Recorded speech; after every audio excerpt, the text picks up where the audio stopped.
시청자 여러분 안녕하십니까. 오늘은 2021년 12월 30일 공정TV 아침 방송입니다. 보수의 정권 탈환을 위해 보수가 합치면 국민 60% 이상이 됩니다. 하지만 보수는 안일해서 위기가 오면 우왕좌왕하고 우파끼리 자리다툼하다가 결정적인 대처를 못해 우를 범하고 선거에 지는 경우가 많습니다. 실제로 지난 선거를 되돌아보면 이해창 전 신한국당 후보가 어떤 경우에도 질 수 없는 게임에서 두 번이나 낙선한 바가 있습니다. 정치는 이 동물적 감각이 있는 탁월한 지도자나 참모가 있어야 합니다. 그런데 우파에서는 동물적 감각을 지닌 타고난 지도자가 없습니다. 보수를 대표하는 국회의원들은 대부분이 재벌이나 재벌 후손 또 뭐 율사 출신이나 관료 출신들로 채워져 있습니다.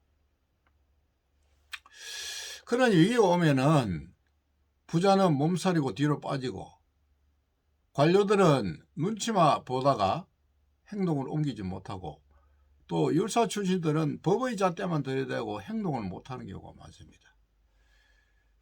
그래서 시간 다 보내고 결정적인 기회를 다 놓치는 경우가 많았어요.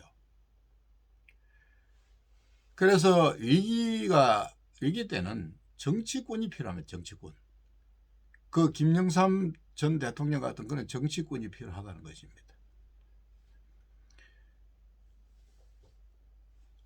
뭐 정치꾼 하면 뭐 우리가 정치를 해서 우리도 정치꾼 아니냐 이렇게 이야기도 하겠지만 그렇지 않습니다.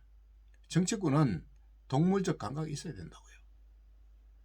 지금 뭐 재벌이 그런 감각이 있겠습니까? 율사 출신들 관료 출신들이 그런 감각이 있습니까? 없습니다. 그 사람은 자기 자신들의 이해관계만 계산하는 사람들입니다. 그래서 절대로 어디 가서 공격을 할 줄 모릅니다. 그냥 방어만 할 줄 아는 사람들입니다. 그래서 지금 국민의힘에는 위기를 대처할 수 있는 인물이 단 한 사람이 없습니다. 오죽하면 그 나이가 많은 김종인 할아버지를 데려다가 83살입니다. 그런 사람을 데려왔겠습니까? 차라리 김종인보다는 당에 그래도 국회의원도 5선도 했고 박찬종 변호사 같은 분이 훨씬 낫다고 생각합니다. 그런데 이런 분들을 더 훌륭한 사람들이 있는데도 이런 분들을 비상대책위원장이나 선거대책본부장으로 모시지 않은 이유는 단 한 가지입니다. 지들 기득권진 저희들이 끝까지 그 기득권을 권리를 누리겠다는 겁니다. 만일 박찬종 변호사 같은 분이 오면은 저들 뒤 약점을 다 알고 있기 때문에 언제 어떻게 쳐낼지 모르기 때문에 겁이 나가지고 그런 분을 비상대책위원장 이런 분으로 세우지 않는다는 것입니다. 반대로 현재 집권 여당은 주로 사회단체장 출신 그 다음에 그 정치꾼 싸움꾼들로 채워져 있습니다. 뭐 유사 출신도 민주당에 들어가면 완전 싸움꾼으로 변하더라고요. 이를테면 뭐 김남국 같은 사람들, 뭐 저기 저 논산에 그 국회의원 하는 그 친구 말이지. 갑자기 이름이 생각이 안 납니다. 그래서 하여튼 이런 것들을 볼 것 같으면은 민주당은 단결력이 대단합니다. 그 이유는 바로 정치꾼들이 있기 때문에 그렇습니다. 국민의힘에는 단결 안 됩니다. 불량은 뒤로 전부 도망가고 맙니다. 그 다음에 위기에 그 총대멸 사람 한 사람도 없습니다. 이런 것들을 보면은 참 한심합니다. 지금 대통령 후보로 선출된 더불어민주당 이재명 후보를 보면은 헌정사상 대통령 후보로서 가장 헌결이 많은 사람으로 취급되고 있습니다. 그 사람의 헌결은 첫 번째 대장동 비리를 들 수 있습니다. 이 비리로 2명은 구속되고 2명은 자살하였습니다. 수사 과정에서. 또 후보 자신이 전과사범입니다. 그것도 검사 사실까지 있습니다. 행수 욕설 의혹 사건이라든가 뭐 친형에게 막말을 하고 고소하여 가지고 그 형이 그 후유증으로 사망에 이르게 한 의혹도 있습니다. 뭐 이밖에 또 아들 성매매 의혹, 또 고려대 그 수시 뭐 부정 입학 의혹도 있고, 성남시장 재기시에 그 진보 좌파들의 일감 몰아주기를 한 것도 또 뭐 의혹으로 되어 있고, 선출직 그 공무원 신분으로 시정에 반대하는 댓글이나 의견을 내는 사람들에게 대해서는 절대적으로 고소 고발 들어가고, 또 심지어 납치 감금까지 한 사건으로 또 의혹을 받고 있습니다. 자기가 한 일이 불리하면은 말이지 기억 안 난다로 일관하는 이런 태도는 지금도 하고 있습니다. 과연 이런 자가 대통령이 되는 것이 공정하다고 할 수 있겠습니까? 그리고 정상적인 사고를 가진 사람이 이런 행동을 할 수 있겠느냐, 이렇게 묻고 싶습니다. 나라를 살려야 할 제1야당의 대표는 절제절명한 시기에 선거판을 버리고 자료다툼으로 인해 가지고 저 도망을 가고 말았습니다. 이를 바로잡아야 할 야당 지도자가 하나도 없습니다. 한심한 일입니다. 한심한 일이야. 설상가상 이준석은 이 중차대한 시기에 성매매 사건이 터졌고, 가시현 강용석 변호사의 말에 의하면은 이준석은 모든 언론사의 기자가 그동안 취재로 알게 된 정보를 여당에 넘겼다는 겁니다. 이거는 리스크가 상당하다고 합니다. 이 여당은 이 자료를 가지고 실질적으로 내사까지 다 종료를 한 것으로 파악이 된다고 합니다.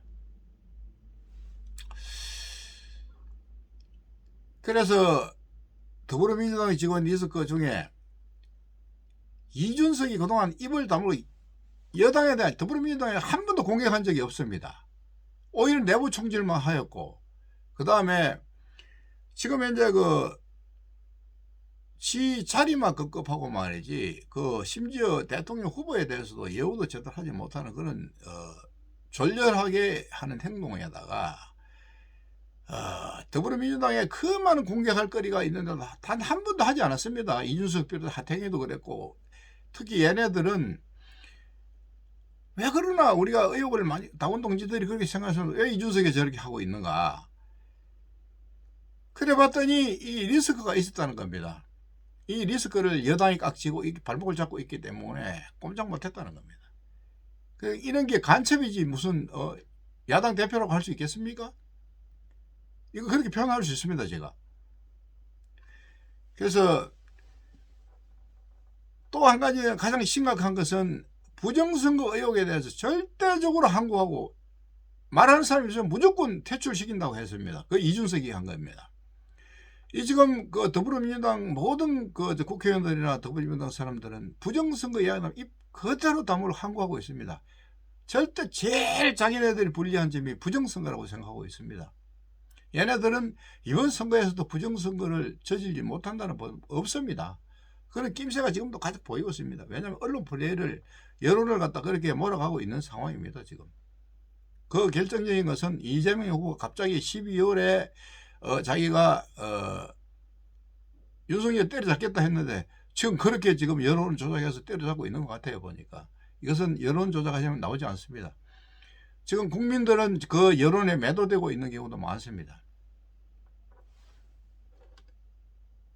이는 참 공정하지 못하고 한심하기 짝이 없습니다.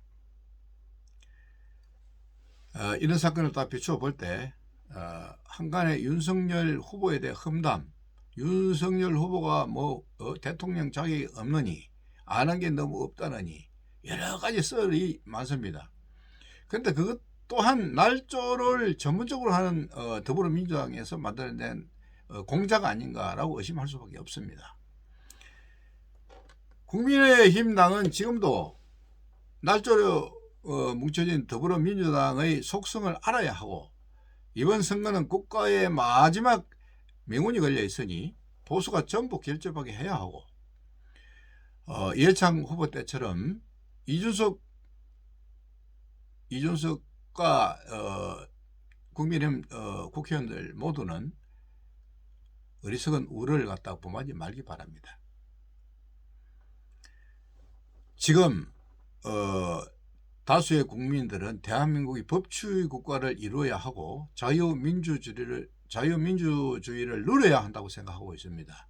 그런데 이 문재인 정권 들어서서 법치를 허물고 자유민주주의를 갖다가 허무는, 국민을 억압하여서 광화문에 시위하는 자들을 체포 구속하고 말이지, 집시법 위반으로 구속되는 경우는 거의 없습니다. 정강훈 목사 같은 경우 3번이나 구속되었습니다. 이 밖에도 시민단체들 대표들이 구속되기도 했고요. 이거는 내로남불로 우리 편은, 저들 편은 무조건 수사를 하지 않고 뭉개고 있습니다. 지금 현재 뭐 성추로 사건이라든가 울산시장 부정선거 사건이라든가 거의 4년 동안 뭉개다가 지금 뭐 하고, 부정선거 여부에 대해서도 전혀 법으로 정해진 180일 6개월 동안에 한 건도 해결하지 못하고 지금 재판 진행 있는 10건밖에, 126건이나 되는데도 불구하고 오픈했는 게 지금 한 10건 이내입니다.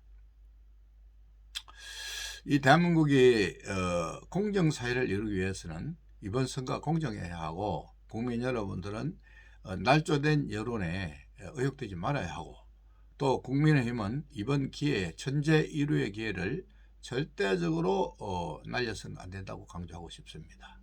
꼭 국민이 주인인 세상을 그대로 유지하는 그런 세상에 이어나가는 대한민국이 되기를 간곡히 바랍니다. 감사합니다.